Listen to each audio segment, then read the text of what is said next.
Hello, my name is Eric D. Martin, certified public bookkeeper. Today I'm reading this book, How to Start Your Own Home-Based Bookkeeping Company. Today I'm reading from chapter 3. I'm going to read the whole chapter. Writing a business plan. You might think you do not need to write a business plan to start a home-based bookkeeping business. Many people think they need only a written business plan if they plan to seek external funding. But that is not the case. You should invest the time and energy in a business plan, regardless of whether you need financing or not, because a plan will help you through the process and keep you on track along the way. When I started my home-based accounting business many years ago, I did not write a business plan. If I had written a business plan, I think it would have helped me to avoid some mistakes and achieve success sooner. When you go through the process of writing a plan, no matter how formal or informal, it forces you to consider many aspects that you might overlook otherwise. During the process of writing the business plan, you research and analyze the industry, the competitors, your own strengths and weaknesses, and other external factors such as political and economic conditions. The insight and knowledge gained by doing the research and analysis helps you to be informed and to make better business decisions, particularly because your vision is already written out for you. The plan will help you when you communicate with family and friends about your business, with potential clients, and with potential networking groups. It helps with your self-confidence and conveys that to others. Writing a business plan helps you to clarify your business goals, anticipate challenges, develop an effective marketing strategy, and guides your decision making. You can improve your odds of success with your business by taking the time to write out a plan. Keep in mind that if you are not seeking external funding, it does not need to be that formal nor take too much time. Many individual parts of the business plan, such as marketing strategies, will be discussed in detail in later chapters. Tools and resources for writing the plan. Numerous tools and resources can help you write a business plan. Seminars and workshops are dedicated to this topic. Check with your local small business development center, service corps, or retired executive office or other organizations to see if they offer seminars on writing a business plan. Many SBDC and school offices provide free advice to people who want to start business. Contact them for an appointment to help with your business plan. They can provide information and resources, review your plan, and guide you as you write it. Best of all, consulting with them is usually free. Many free online resources are available to help you write your business plan as well. The Small Business Administration has online workshops, outlines of how to write your plan, and other helpful resources on its website. You can look at many sample business plans, for example, and guide when you're ready to write your own. Business Plan Pro provides a sample business plan for an accounting and bookkeeping business. At the end of this chapter is a sample business plan for a home-based bookkeeping business. It includes numerous rules and comments to help you write your own business plan. I encourage you to at least look at some sample business plans and the resources mentioned to help you write your own plan. You may want to continue to meet with a counselor from the SBDC or school office during your first year or so of your business to tweak your plan as needed. New questions are bound to arise. Management and organization. The management and organization part of your plan may change as your business evolves. Even though your business may start out with just you as the management team, it is a good idea to consider the management organization of your business. You may need help in some areas and the need may change as your business grows. Start by considering the different management functions that a business requires in addition to the overall management and planning. Marketing, operations, accounting, office administration, and human resources are needed. Most likely you perform all of these functions yourself or with the assistance of others as needed. It is helpful to consider each one to determine if you need to seek advice or assistance with some areas depending on your skills, abilities, and time available. Overall management and planning. To begin with, although the management team may be just you, it is a good idea to create a board of advisors for your business. The advisory board does not need to be that formal, but it can help you make better decisions. When you consider whom to ask to be on your advisory board, you should consider attorney, insurance agent, banker, other small business owners. You may want to meet with your advisory board for breakfast or lunch on a quarterly basis. An advisory board is helpful to consider ideas or get advice concerning marketing, expansion, hiring an employee, offering new services, dealing with a difficult client, or other topics. It is always helpful to hear the opinions and advice of others to help you make better business decisions. Human resources. When you start your business, you probably will not need employees.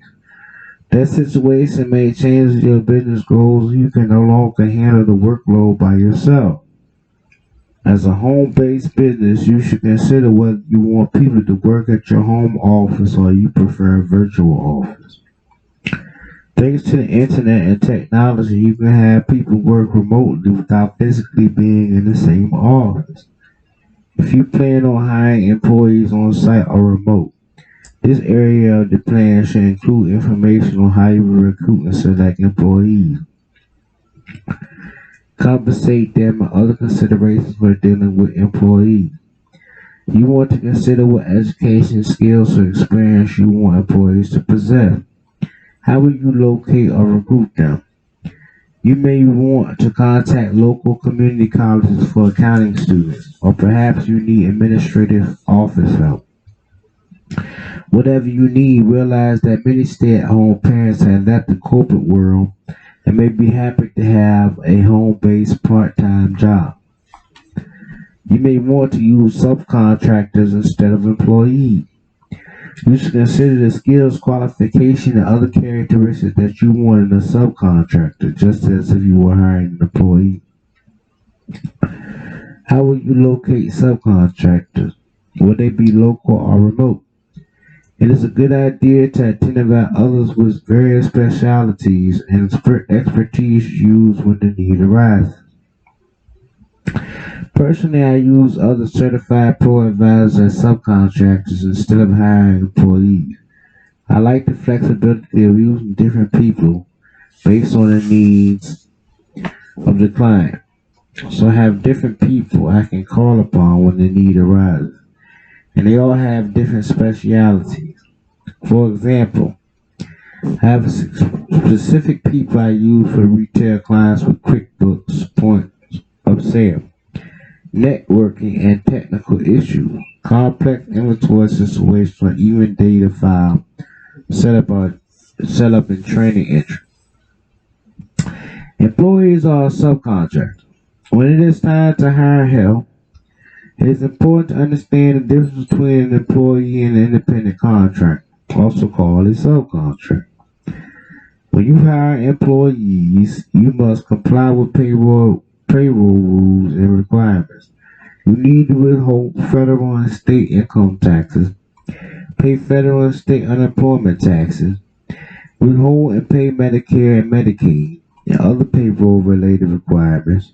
The reporting and filing requirements can be tedious and time consuming. Some small business owners want to avoid paying their employer payroll taxes. The reporting and filing requirements associated with payroll, so they strive to classify people as independent contractors instead of employees. When an independent contractor works for you, the payroll does not apply. Instead, you set the person up as a vendor, and if he meets the requirements, you send him a 1099 at year's end. But you do not need to withhold or pay any payroll taxes on the person. It is cheaper and easier to pay someone as an independent contractor, which is why some companies try to classify workers as such. To reduce abuse, the IRS has been paying more attention in recent years to the misclassification of workers as independent contractors when they should be employees. Employees may file a Form SS8 determination of worker status for purpose of federal employment taxes and income tax withholding, asking the IRS to determine their status. Plus, a worker who is disgruntled or wants to apply for unemployment can easily file this form. If you misclassify someone as an independent contractor when the person should have been an employee, the mistake can be costly. If the IRS determines that a worker was really an employee and not an independent contractor, then the business will be liable for payroll taxes, Medicare, Social Security, and unemployment taxes, plus penalties and interest. The penalties can be 100% of the taxes owed if the IRS determines that the misclassification was intentional. So how do you determine if someone is an employee or independent contractor? You should consider some general characteristics. The IRS has 20 questions to help determine the proper classification of a worker. The IRS will evaluate the totality of the circumstances. Even if a worker agrees and maybe even signs something to that effect, to be classified as an independent contractor. That fact does not carry much weight in the determination. In one case, the employer had workers from an LLC to give it the appearance of being an independent contractor. However, based on the totality of circumstances and the 20 questions, they were deemed to be employees. As the bookkeeper or accountant for small businesses, you must inform your clients about the rules and requirements. Share the 20 questions with them and discuss the risks and penalties for misclassifying a worker as an independent contractor instead of an employee. The penalties and interest can be substantial enough to cause the company to go out of business. Accounting and office administration. When you are starting, you probably will not need help with administration or accounting functions. However, as your business grows, you may find that you would like someone to answer the phones, reply to emails, or do other administrative tasks. Numerous virtual assistants now can work remotely if you need this type of help. You need to establish an accounting system for your business. However, no. How will you track your time? Will you invoice clients and how often? Or will you collect a retainer upfront? Will you accept credit card payments? These are some basic decisions that need to be made about your accounting policies and procedures, and they are discussed further in Chapter 9. Services provided. In the business plan, you should specify the purpose of the services that you will provide and identify the features and the benefits. It is important to identify the benefits that you provide for clients up front so you can include those in your marketing materials and when you talk with others about your services. Features tell about the services you provide, but benefits sell. That's why clients purchase your services. You should focus on the benefits for clients. Some benefits for businesses and business owners include improve profits or sales, attract new customers, save time, improve efficiency, pursue opportunities, Be respected in the community and by peers. Reduce stress and worry. Reduce costs. Save money. Avoid wasting time. Avoid threats. Avoid tasks that are undesirable. Avoid discomfort and avoid embarrassment. You should also consider limitations in services you provide. You may not have the experience or qualifications to perform some services or projects. You should acknowledge your limitation and not accept work that is beyond your capability. Have a referral network or of other accountants and bookkeepers as needed. Marketing. Many people hear the word marketing and think of advertising, but marketing is so much more than just advertising.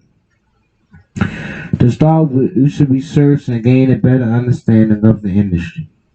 What are the current sides and trends in accounting and bookkeeping? Is the industry growing or shrinking nationally, regionally, and locally? How has technology changed in the industry?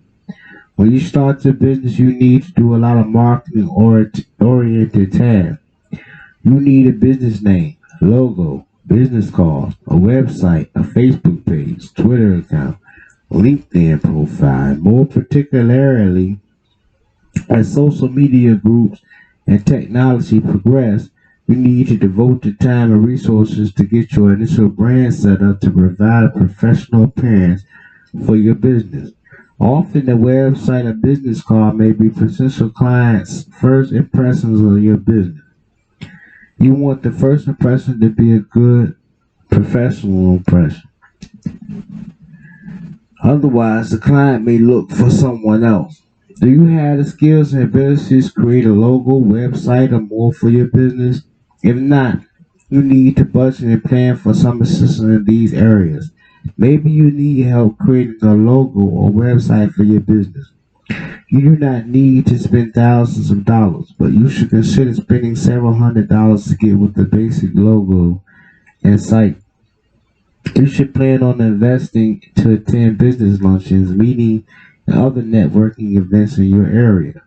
The most effective marketing method of accounting professionals is referrals. You cultivate referrals by building relationships with other people, including attorneys, bankers, insurance agents, and other business owners. This is something you need to do personally, so you should plan on the time and money for these events. Know your competition. As you develop a business plan for your bookkeeping business, it is beneficial to know as much as possible about your competition. Understanding your competition can show you how to clarify the services you will offer, how to differentiate yourself from them, and how to position your business. You want to identify the competition, research and analyze its strengths and weaknesses. Identify direct and indirect competitors. The first step is to identify direct and indirect competitors. Direct competitors are other bookkeeping or accounting firms providing essentially the same services that you will provide. Identify direct competitors who are located near you. Also identify direct competitors who provide services remotely and compete online. Indirect competition includes other businesses that offer some of the same services as you. For example, indirect competition will most likely include businesses that specialize in providing tax preparation or payroll services. Indirect competition also includes substitutes for your services. For example, small business owners could do the monthly bookkeeping themselves or have a friend or relative do it. This would be a substitute for hiring you to do the bookkeeping. To identify to identify your direct and indirect competitors, you will need to do some research. You can use Google, the Yellow Page, or something similar to identify local competitors. Another option is to use Reference USA to search for direct competitors. On pages 105 through 7 is an article about how to create a mailing or contact list using Reference USA. You can follow the same method to research and identify direct and indirect competitors. Key competitive factors. Competitive factors are those factors that customers expect from a company and consider when choosing between competitors. Competitive factors can include price, quality, convenience, brand name, and service.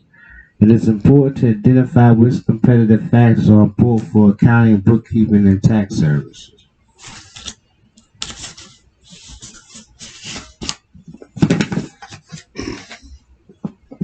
Which factors are important to small business owners when they are choosing an accounting professional?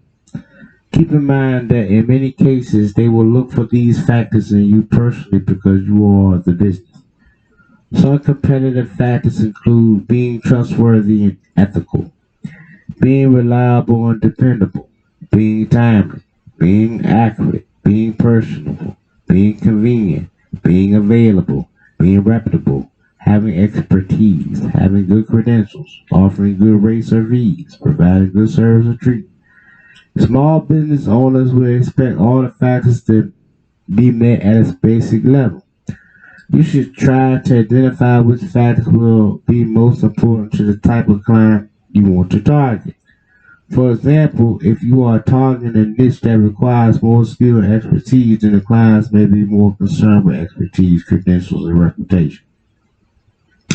On the other hand, small service-based businesses may be more concerned with availability, convenience, and reliability. Identifying which competitive factors are important to potential clients can help you create a competitive advantage and differentiate yourself. Competitive analysis. Identify the top three, or whatever number you choose. Direct and indirect competitors and the key competitive factors used for competitive analysis. You will research these competitors and identify the services they provide. You should evaluate their strengths and weaknesses and assess how well they provide the key competitive factor. To research the competitors, you should visit their website, look for article reviews or comments posted online. Read their blog, look at any ads or brochures, and ask other people about them. Google the business name with different keywords, including complaints on happening others. You want to evaluate competitors' strengths and weaknesses to help you differentiate and position yourself. As you perform the competitive analysis, pay attention to where a need in the marketplace may be unmet, where people are dissatisfied, or where a lack of service providers or something else would identify an opportunity for you. Financial. The financial part of the business plan may be the easiest for you because you are starting a home-based bookkeeping business. But it will still require some time and thought. It is important to analyze the financial situation, assess your needs so you can plan accordingly. The financial part of the business plan usually includes the startup costs and projected financial statements for 3 years.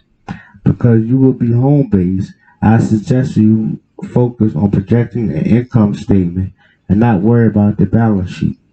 You may not need to project the statement of cash flows either unless you anticipate more expenses for hiring help. Startup costs. Start by estimating the startup costs and how much you will need to start your business. The good news is that startup costs for a home-based bookkeeping business do not usually add up to a significant amount of money. You may already have many of the things you will need. Use this list to help you estimate the startup costs. Startup costs may include computer and other equipment, desks and other furniture, software, training, certification, memberships in organizations or associations, business license, entity formation, insurance, office supplies, business cards, website development, and hosting other miscellaneous. If you do not have sufficient funds for everything, identify where you can save money or postpone the expenditure.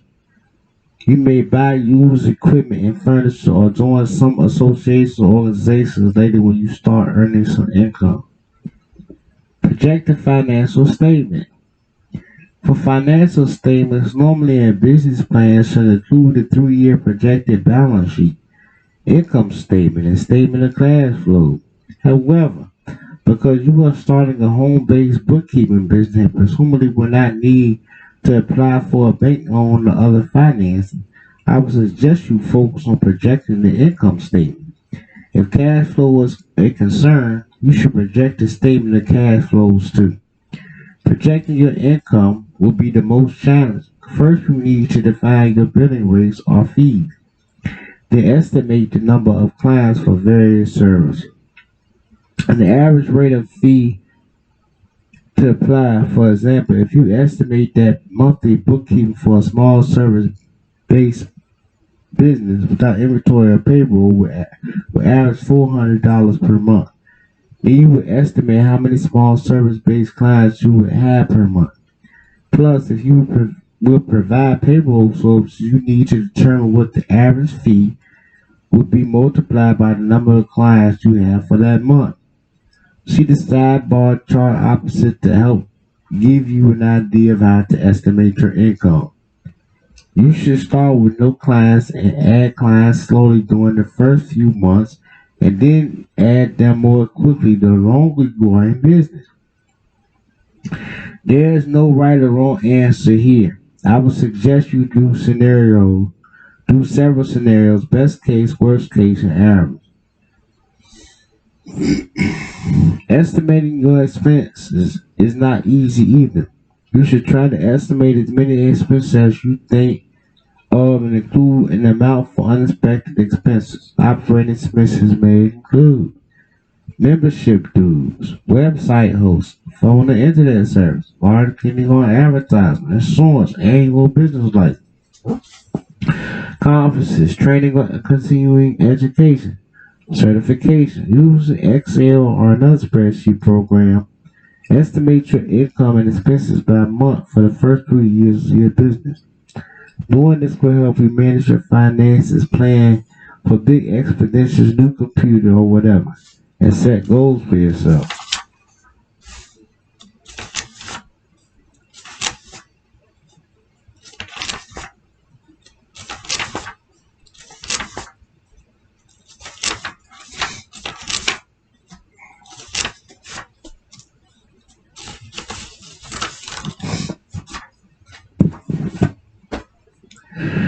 Well, that is the end of chapter 3.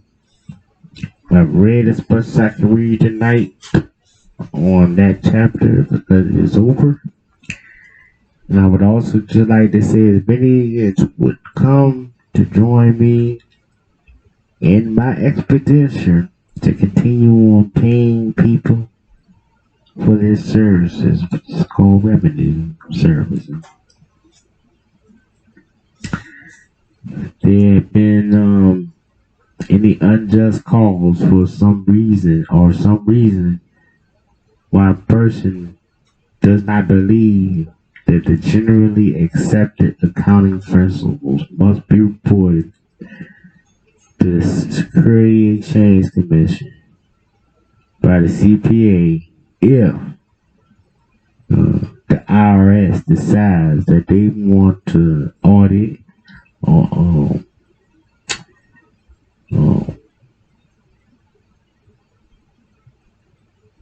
fine or penalize a business. If the IRS wanted to fine or penalize a business as a bookkeeper and didn't inform the owner of the business,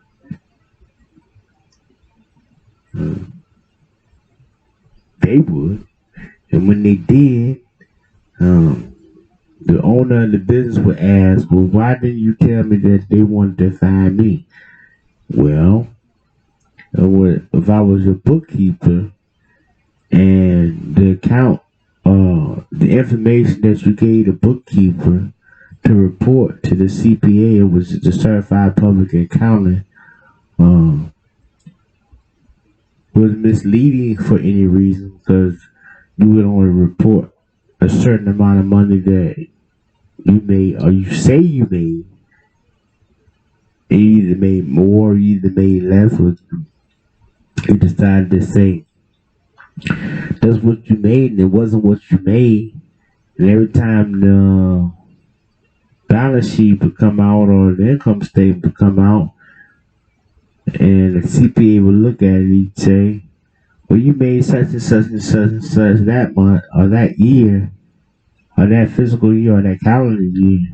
And now, when I look at the statement for the past 3 years, the amount of income has fluctuated by 100, 1,000, 10,000. You got the availability to pay, but you don't pay. You can pay employees, but you don't pay employees.